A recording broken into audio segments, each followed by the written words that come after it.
Hi everyone, I am Sabbir Hussain and welcome back our YouTube channel Brainy Academy। आज আমরা টেন্সের পঞ্চম class নিয়ে হাজির হয়েছি আর এই পঞ্চম ক্লাসে আমরা প্রেজেন্ট পারফেক্ট কন্টিনিউয়াস টেন্স নিয়ে আলোচনা করব। তো প্রেজেন্ট পারফেক্ট কন্টিনিউয়াস টেন্সের মানে এই ক্লাসের বিষয়বস্তু বা এজেন্ডা বা আলোচ্য বিষয়গুলি কী কী সেটা আমরা দেখে নিই। তাহলে আমাদের আলোচ্য বিষয়গুলি হচ্ছে কনসেপ্ট। প্রথমে আমরা কনসেপ্টটা বোঝার চেষ্টা করব এবং তারপরে use of present perfect continuous tense. Present perfect continuous tense কোথায় কোথায় ব্যবহার করা হয় এবং তারপরে স্ট্রাকচার বলতে রুলস।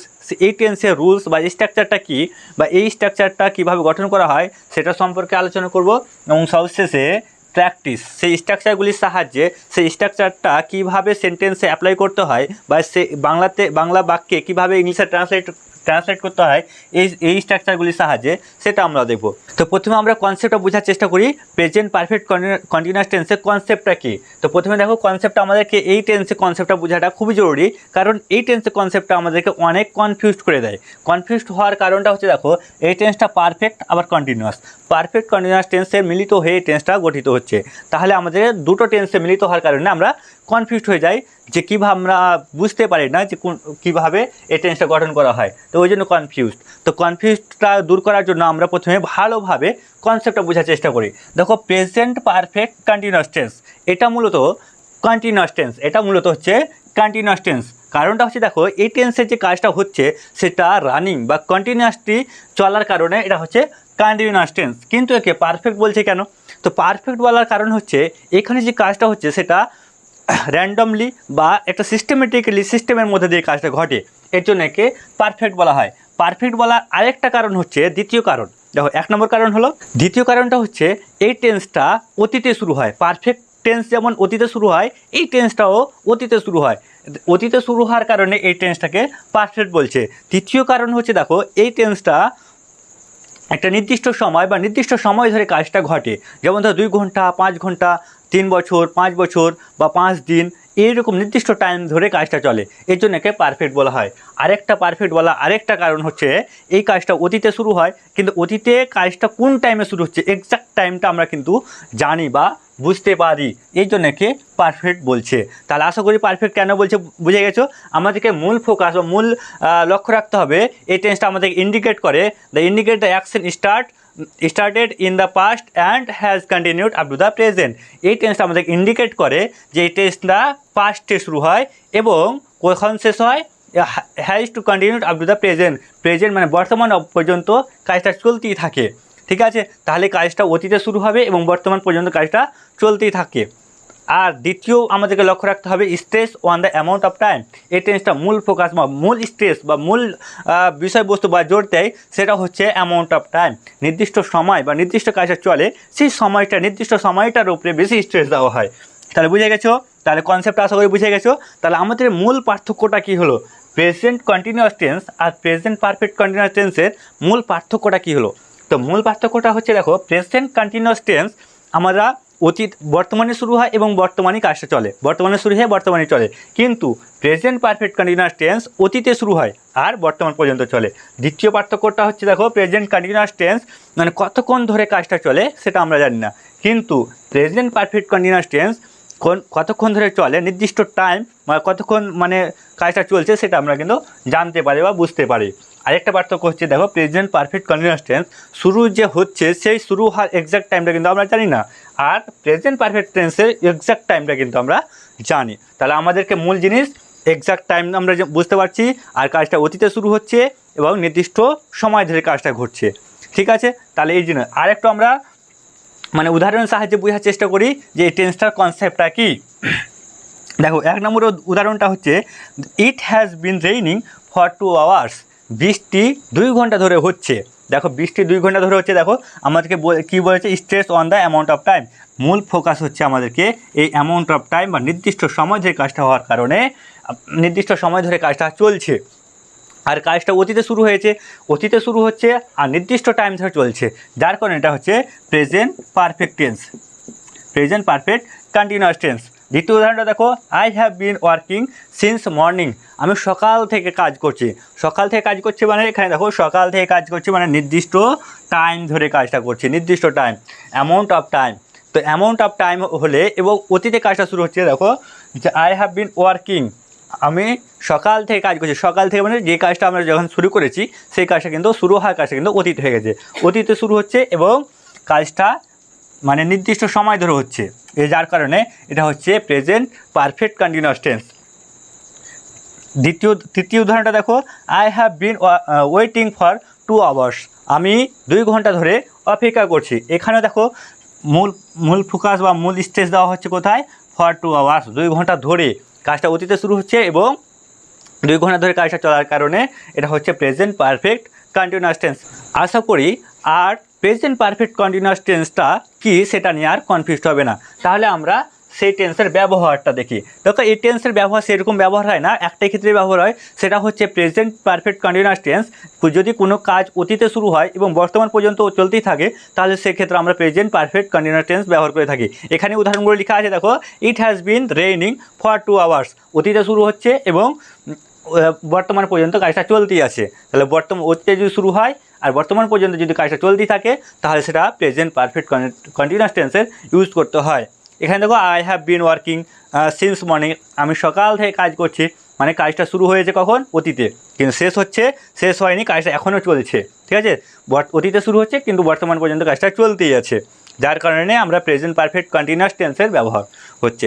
দেখো I have been waiting for 2 hours, এখানে আমি 2 ঘন্টা ধরে অপেক্ষা করছি, কিন্তু অপেক্ষা করতে শুরুটা হচ্ছে আমাদের অতীতে কাজটা শুরু হচ্ছে এবং বর্তমান পর্যন্ত কাজটা চলে আসছে। তাহলে একটা ক্ষেত্রে আমাদের ব্যবহারটা হচ্ছে যদি কোনো কাজ অতীতে শুরু হয় এবং বর্তমান কাজটা যদি চলতেই থাকে সেক্ষেত্রে আমরা প্রেজেন্ট পারফেক্ট কন্টিনিউয়াস টেন্স ব্যবহার করব। এবার আমরা স্ট্রাকচারটা সম্বন্ধে আলোচনা করি। স্ট্রাকচারটা কি সেটা নিয়ে এখন আমরা স্ট্রাকচার বা প্রেজেন্ট পারফেক্ট কন্টিনিউয়াস টেন্সের রুলস সেটা নিয়ে আলোচনা করি। তো প্রথমে আমাদেরকে সাবজেক্ট লিখতে হয়, সাবজেক্টের পরে হ্যাভ অথবা হ্যাজ লিখতে হবে, তারপরে বিন, তারপরে হ্যাভ মানে ভার্বের সাথে আইএনজি যুক্ত করতে হবে, তারপরে ফর আর সিন্স, তারপরে লিখতে হবে অবজেক্ট, কমপ্লিমেন্ট, এক্সটেনশন। কিন্তু এই এতগুলো অংশ রয়েছে, প্রত্যেকটা অংশকে আমরা বোঝার চেষ্টা করি। প্রত্যেকটা অংশটা কি, প্রথমে দেখো সাবজেক্ট কীভাবে খুঁজে পাবে, এবং ভার্বকে কে দিয়ে প্রশ্ন করলে সাবজেক্ট পেয়ে যাবে, ভার্বকে কে দিয়ে প্রশ্ন করলে সাবজেক্ট পেয়ে যাবে। আর হ্যাজ হ্যাজের মধ্যে কোনটা কখন লিখবে, দেখো সাবজেক্ট যদি সিঙ্গুলার হয় তাহলে হ্যাজ লিখবে, আর সাবজেক্টটা যদি প্লুরাল হয় বা বহুবচন হয় তাহলে সেটা তোমাকে লিখতে হবে হ্যাভ। ঠিক আছে, প্লুরাল হলে হ্যাভ, আর কিন্তু আয়ের জন্য সবসময়, আইটা সিঙ্গুলার হলো আয়ের জন্য সবসময় হ্যাভ, এটা ব্যতিক্রম রুলস। ওকে, তারপরে তোমাকে বিন লিখতে হয়। বিনটা হচ্ছে এই কারণে, হ্যাভ হ্যাজ সবসময় ভার্বের 3 নম্বর ফর্ম নিয়ে বসে, এর জন্য বিন লিখতে হয়। বি ভার্বের 3 নম্বর ফর্ম হচ্ছে বিন। তারপরে কন্টিনিউয়াস টেন্সের জন্য ভার্বের পরে আইএনজি যুক্ত করতে হয়, ভার্বের পরে আইএনজি যুক্ত। তাহলে ভার্বের সাথে আইএনজি যুক্ত করার নিয়ম একটা আমরা অলরেডি ভিডিও বানিয়ে রেখেছি, তোমরা সেই ভিডিওটা দেখে নিতে পারো। তাহলে তোমরা ভার্বের সাথে আইএনজি যুক্ত কীভাবে করতে হয় সেটা তোমরা ভালো করে বুঝে যাবে। এবং তারপরে ফর আর সিন্স, তো ফর আর সিন্স কোথায় কখন ব্যবহার করতে হয়, যদি পিরিয়ড অফ টাইম মানে নির্দিষ্ট সময়, কতক্ষণ ধরে কাজটা চলছে, নির্দিষ্ট সময় যদি বোঝায় তাহলে সেটা হবে for. Period of time total টাইমটা, ডিউরেশনটা কত, ডিউরেশন বা সময়ের দূরত্বটা কত সেটা যদি আমরা বুঝতে পারি সেটা হবে, তাহলে তার সামনে হবে ফর। যেমন দেখো 3 আওয়ার্স মানে হচ্ছে 3 ঘন্টা। 3 ঘন্টাও বলতে টাইমের ডিউরেশন বলছে, কতটা সময় নিয়ে তো কাজটা হচ্ছে। যদি ডিউরেশন বোঝায়, পিরিয়ড যদি বোঝায় তাহলে সেটা হবে ফর। যেমন 3 আওয়ার্স, 4 আওয়ার্স, 5 আওয়ার্স, 7 আওয়ার্স, এরকম ক্ষেত্রে। উইকের ক্ষেত্রে ডিউরেশন যদি হয় 7 উইক, 2 উইকস, 8 উইকস, তাহলে ফর লাগাতে হবে। যেমন মান্থস যদি হয় 2 মান্থস, 3 মান্থস, যে ডিউরেশন, এগুলো হচ্ছে ডিউরেশন, সময় একটা পিরিয়ড বোঝাচ্ছে, যা তার আগে দিয়ে তোমাদেরকে ফর লিখতে হবে। যেমন ইয়ার্স, 2 ইয়ার্স, 4 ইয়ার্স, যে এইরকম যদি সময় বোঝায়, ডিউরেশন বোঝায়, তাহলে তোমার ফর লিখতে হবে। মিনিটসের ক্ষেত্রেও যদি 50 মিনিট, 60 মিনিট, 70 মিনিট, এরকম যদি মিনিট বা নির্দিষ্ট একটা সময় বা পিরিয়ড অফ টাইম বোঝায় তাহলে ফর লাগাতে হবে। কিন্তু যদি পয়েন্ট অফ টাইম মানে সময়টা যে শুরু হচ্ছে সেই শুরুর টাইমটা যদি আমরা জানতে পারি বা বুঝতে পারি তাহলে সেটা হবে সিন্স। তাহলে সেক্ষেত্রে হবে সিন্স। যেমন 1996 মানে কাজটা একদম 1996 কাজটা শুরু হচ্ছে, মানে স্টার্টিং পয়েন্টটা আমরা কিন্তু জানি। পয়েন্ট অফ টাইম মানে কাজটা শুরু হওয়ার সময়টা, একদম পয়েন্টটা, তাহলে এটা হচ্ছে সিন্স ব্যবহার করতে হবে। যেমন সিন্স 1996, ডে এর ক্ষেত্রে বলতে সানডে, মানডে, টুইসডে এরকম ডে বলা হয়। সিন্স সানডে, সিন্স মানডে এরকম ক্ষেত্রে। মান্থ বলতে এখানে নির্দিষ্ট নাম যদি বোঝায়, January, February, March, April, May, June, July, August, September, October, November, December এরকম যে মান্থ বোঝায়, যেমন ধরো জানুয়ারি, তো সিন্স জানুয়ারি বলতে হবে মাসের নাম বোঝালে।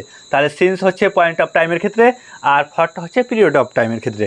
তাহলে সিন্স আর ফর বুঝে গেলে এবার হচ্ছে অবজেক্ট, কমপ্লিমেন্ট আর এক্সটেনশন। অবজেক্টটা কি, কমপ্লিমেন্টটা কি, আর এক্সটেনশনটা কি?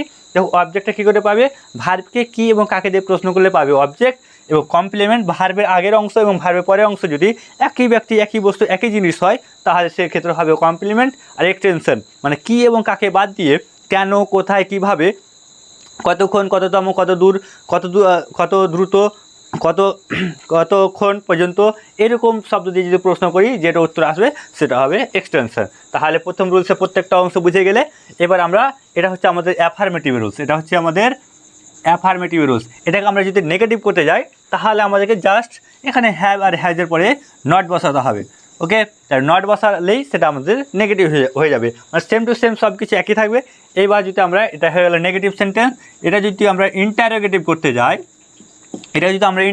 যাই, জাস্ট হ্যাভ হ্যাজটাকে সামনে নিয়ে আসলেই ইন্টারোগেটিভ হয়ে যাবে। হ্যাভ হ্যাজটা সামনে নিয়ে আসতে হবে, আর শেষের দিকে ফুল স্টপের বদলে এখানে জিজ্ঞাসা চিহ্ন লিখতে হবে, তাহলে সেটা হয়ে যাবে ইন্টারোগেটিভ সেন্টেন্স। সব কিছু ঠিকঠাক থাকবে।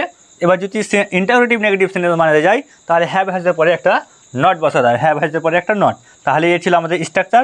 এবারে আমরা একটা সেন্টেন্স, বাক্য, মানে বাংলাতে একটা বাক্য লিখছি, সেই বাক্যটাকে এই রুলস বা এই স্ট্রাকচারের সাহায্যে ইংলিশে ট্রান্সলেট করার চেষ্টা করি। তো দেখো এখানে একটা আমি বাক্য লিখে রেখেছি, আমি 3 ঘন্টা ধরে অঙ্কটি করছি। এখানে 3 ঘন্টা ধরে কাজটা করছি বলতে কাজটা আমরা কতক্ষণ ধরে কাজটা করছি, মানে এখানে দেখো 3 ঘন্টা, মানে 3 ঘন্টা নির্দিষ্ট টাইম ধরে হচ্ছে, আর কাজটা শুরু হয়েছে অতীতে, আর বর্তমান পর্যন্ত কাজটা চলছে, যার কারণে এটা হচ্ছে প্রেজেন্ট পারফেক্ট কন্টিনিউয়াস টেন্স। তাহলে এই রুলস অনুযায়ী আমরা ইংলিশে ট্রান্সলেট করার চেষ্টা করি। তো প্রথমে দেখো আমাদেরকে লিখতে হবে সাবজেক্ট। এখানে আমাদের কাজ কি হচ্ছে, করাটা হচ্ছে এখানে কাজ বা ভার্ব। ওকে, তাহলে ভার্বকে আমরা কে দিয়ে প্রশ্ন করলে সাবজেক্ট পাবো, তো কে করছে, আমি, তাহলে আই। এবার দেখো আই, এবারে হ্যাভ আর হ্যাজ, সিঙ্গুলার হলে হ্যাজ আর প্লুরাল হলে হ্যাভ, আর আই এর জন্য হ্যাভটা নির্দিষ্ট, ওটা আমরা ব্যতিক্রম রুলস। তাহলে আয়ের পরে আমাদের কী লিখতে হবে, হ্যাভ হয়ে গেল, তাহলে আই হ্যাভ হয়ে গেল। এবার আমাদের কী লিখতে হবে, বিন। এখানে দেখো বিন, তো আমাদেরকে লিখতে হবে আই হ্যাভ বিন হলো। তারপরে আমাদেরকে লিখতে হবে ভার্ব, ভার্বের সাথে আইনজি যুক্ত। ভার্ব কী আছে আমাদেরকে, ভার্ব মানে করা, ডু, করা ইংরেজি হচ্ছে ডু, আর ডু এর সাথে আইনজি যুক্ত, তো doing, I have been doing. এবার কি লিখতে হবে আমাদেরকে, ফর আর সিন্স। আমরা কি বলেছিলাম, ফর হলে পিরিয়ড অফ টাইম আর সিন্স হলে পয়েন্ট অফ টাইম।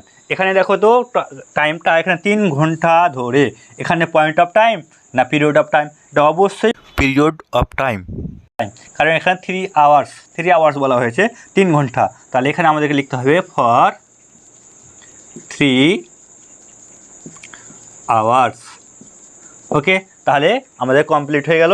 ও এখানে কমপ্লিট হয়নি, আমাদের আরও যে অবজেক্ট, কমপ্লিমেন্ট আর এক্সটেনশন যদি থাকে তাহলে লিখতে হবে। তাহলে আমরা কি করছি, অঙ্কটি কি করছি, দেখো কি করছি, এটা হচ্ছে ভার্ব। এবার আমরা কি করছি, যদি কি দিয়ে প্রশ্ন করি তাহলে আমরা পাবো অবজেক্ট। তাহলে কি করছি, তাহলে অঙ্কটি করছি, তাহলে দ্য সাম। এবার আমাদের এই সেন্টেন্সটা ইংলিশে ট্রান্সলেট করা কমপ্লিট হয়ে গেল। এবার এই সেন্টেন্সটাকে আমরা, এটা সেন্টেন্স হচ্ছে আমাদের অ্যাফার্মেটিভ সেন্টেন্স, এই সেন্টেন্সটা এবার আমরা নেগেটিভ যুক্ত করতে যাই, তাহলে খুব সহজ, এই হ্যাভের পরে একটা নট বসিয়ে দিলেই তাহলে সেটা হয়ে গেল নেগেটিভ হয়ে যাবে। তাহলে I have not been doing for 3 hours the same. ব্যাস, এটা হয়ে এলো নেগেটিভ। এটা যদি আমরা ইন্টারোগেটিভ করতে যাই তাহলে সেটা হয়ে যাবে, এই নটটাকে না হ্যাভটাকে সামনে নিয়ে আসতে হবে। তাহলে হ্যাভটাকে আমরা যদি সামনে নিয়ে আসি তাহলে have I been doing for 3 hours the same. ব্যাস, এটা হয়ে গেল, এখানে জিজ্ঞাসা চিহ্ন হবে, তাহলে এটা হলে ইন্টারোগেটিভ সেন্টেন্স। এবার এই সেন্টেন্স যদি আমরা ইন্টারোগেটিভ নেগেটিভ করতে যাই তাহলে এখানে আমাদেরকে জাস্ট একটা নট বসাতে হবে।